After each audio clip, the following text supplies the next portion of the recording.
નમસ્કાર મિત્રો, અત્યારે હું રાજકોટમાં એક આવેલ રામ મંદિર ખાતે આવ્યો છું, જ્યાં મારા દીકરો અને હું અમે બંને દર્શન કરવા આવ્યા છીએ. તો ચાલો આપણે સૌ દર્શન કરીએ.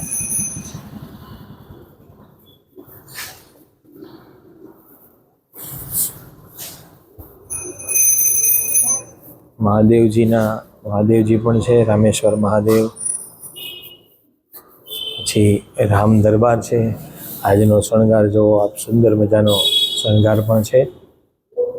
સાથે ભગવાન કૃષ્ણ અને રાધાજી પણ બિરાજમાન છે. અંબાજી માતાનો પણ મંદિર છે.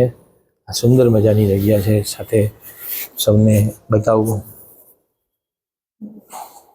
અહીં મંદિરમાં બહાર શીતળા માતાનું પણ મંદિર છે, અને ખાસ વિશ્વકર્મા દાદાનું પણ અહીંયા મૂર્તિ બિરાજમાન કરવામાં આવેલ છે. તો આપ સૌ કોમેન્ટ કરી અને જણાવો, આ રામ મંદિર રાજકોટના કયા વિસ્તારમાં આવેલ છે.